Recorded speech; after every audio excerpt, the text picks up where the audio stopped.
Hi, I'm Owen Fitzpatrick, co-author of the book The Ultimate Introduction to NLP with Dr. Richard Bandler and Alessio Roberti, and co-founder of the Irish Institute of NLP.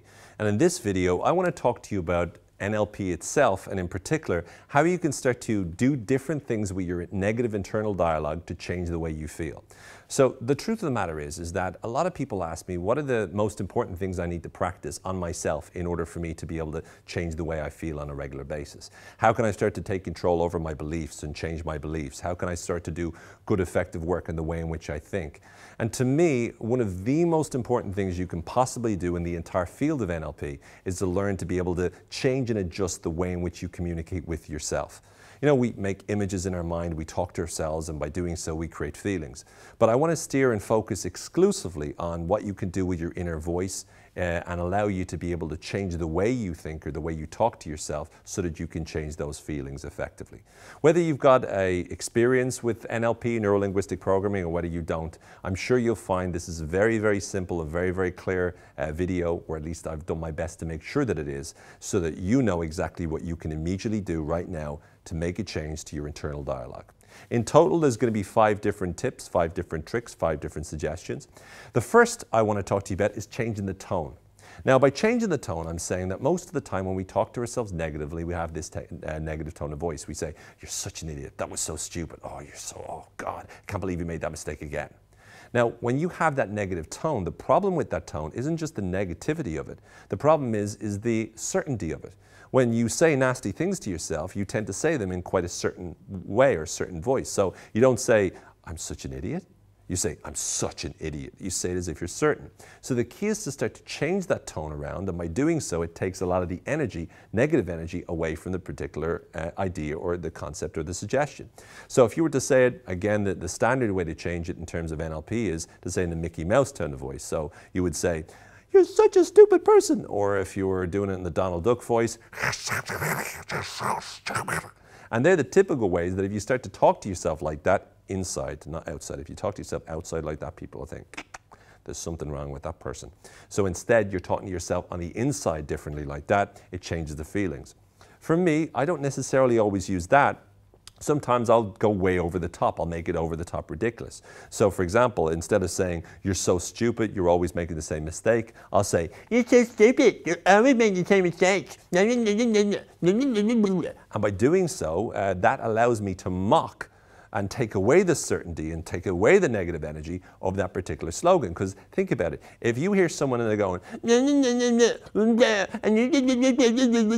you don't listen to them because all you hear is, you know what I'm talking about? So again, when you say something negative to yourself, if you can say it in that tone, you can go, "I'm so stupid, everybody hates me, nobody loves me, I'm young forever and ever and ever." Then immediately it takes away a lot of the negative feelings and you no longer take it seriously.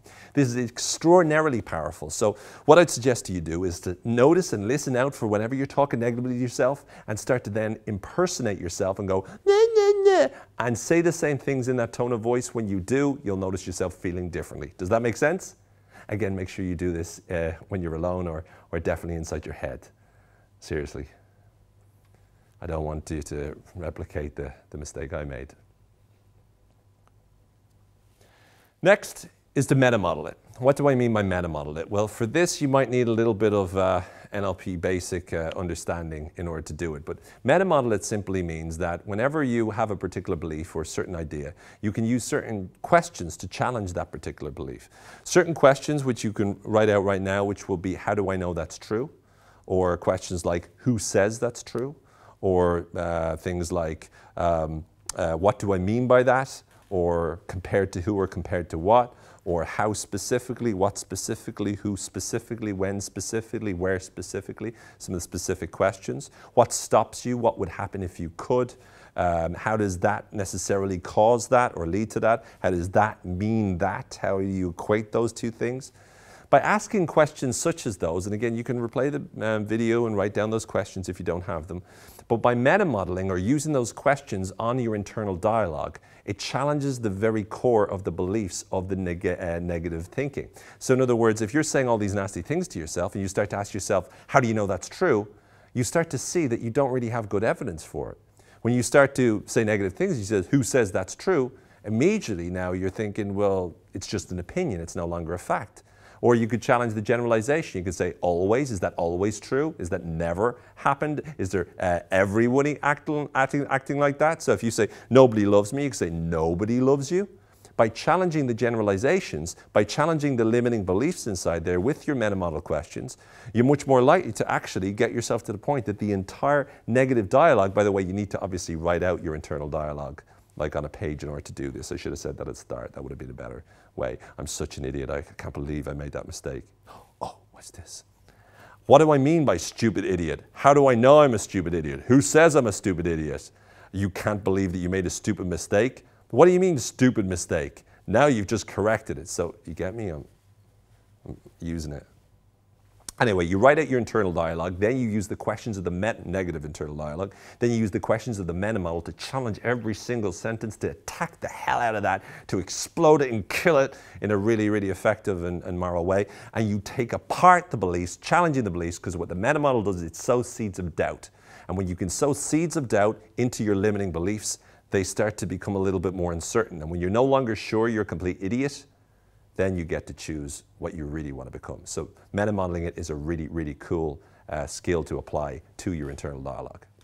The next is change the tense. What do I mean by that? What's a really cool thing to do? And a lot of people don't know about this, but write out your internal negative dialogue. So whenever you say negative stuff to yourself, write it out, then put it all in the past tense. So instead of saying, you know, I will never be able to succeed because everyone always rejects me, you could say, I was never able to succeed because everyone used to reject me. And what you do is you write out the entire thing in the past tense. And when you do it, it completely changes the way you feel, because it's almost like it shifts it from a present problem to a past problem, which makes you feel in the present a lot happier about the future. So you can look back at what was a problem because it no longer is and start to realize the future is full of bliss. And then you can start to hear me beginning to rap, and maybe I'll hear you in the distance starting to clap. I'm joking, I'm not going to do a rap right now. If I was, I'd never know how to start. How? Wow. Okay, stop. I will stop, I promise you. True. It'll all be really simple when I finish with you. Okay, so change the tense. What I mean simply is this. You need to make sure that you're taking the internal dialogue you've written down and putting it into the past. And when you do put it into the past tense, immediately it doesn't feel the same, not nearly as intense. Does that make sense? Okay, cool. Next, put it into the third person. What do I mean by putting it into the third person? Real simple. Again, you write out your internal dialogue, the negative internal dialogue. Oh, I'm so stupid, blah, blah, blah, whatever the crap that you say to yourself. And once you do that, then you put it into the third person. So if you say, instead of saying, I'll never amount to anything, I failed that test, which means I'm a failure. Instead, you'll say, he will never amount to anything. He failed that test, which means he's a failure. When you put it in the third person, it completely changes the way you think about it. It literally disassociates you from it, and it changes the way you feel about the entire internal dialogue. The beautiful part about changing the tense or distancing yourself by putting it in the third person means that when you actually go back to say these things, automatically you make the switch. And when you make the switch, it changes the way you feel, which is a really, really, really effective way of thinking. So again, change the tense, or in this particular case, third person, and it works really, really great. Then lastly, use but effectively. What do I mean by this? Start sticking the word but through, after every single statement you make in your internal dialogue, and then finish what comes after the but. So no matter what negative statement you say, finish it with a but, and then start to say something after the word but. See, what the word but does is it cancels what goes before it and focuses on what comes after it. And it almost is like you feel the need to say something positive after the word but. So you need to contradict what went before the but. So what you do is you write out your internal dialogue, separate it into different sentences, and then start to use the word but after each and every sentence. When you do it, you'll start to find yourself automatically finishing the sentences in a much more effective way, which completely changes the entire nature of your internal dialogue.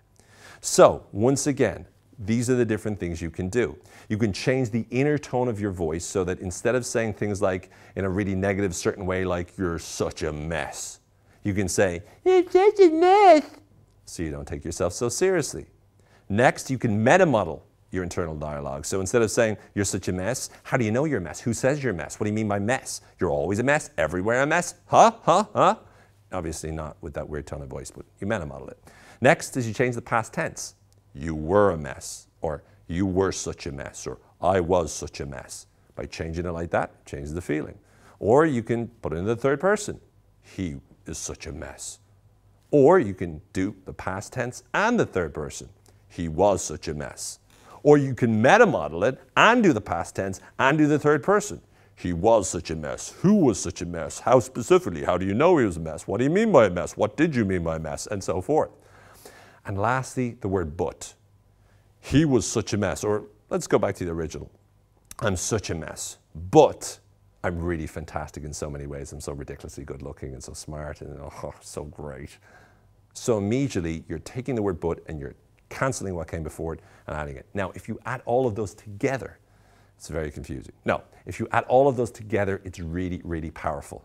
And to me, these things are some of the things that I've practiced regularly on myself, and it's how I'm able to have a diluted sense of self-appreciation, and it allows me to feel really, really ridiculously good on a regular basis. Not always, but an awful lot more of the time than I ever have. So please do practice it. I promise if you do, you will start to feel that the inside of your head is a far nicer place to live.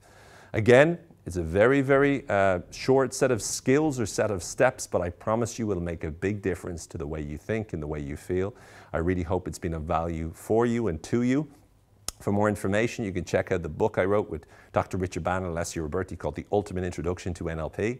There's lots of other books to plug. Just go to my website, www.owenfitzpatrick.com. You can also do the Charisma course, www.charismatrainingacademy.com. It's a brilliant course. You should really think about doing it. Like, anyone who doesn't do it is a little bit like, what? Are you serious? So definitely recommend that. But overall, I hope that this video on NLP, how to challenge or change your negative internal dialogue, has really been of use. Please make sure you practice it. If you don't practice it, it's pointless. You should really give out to yourself about that and then do it with that, you see. So, yeah. So anyway, thank you very much for listening. Thanks for taking the time. My name's been Owen Fitzpatrick, still is Owen Fitzpatrick. I'm doing the past tense thing. For now, take care. Make sure you go out and impact the world. Let the world impact you positively, and be a legend in your own lunchbox. Thanks for watching.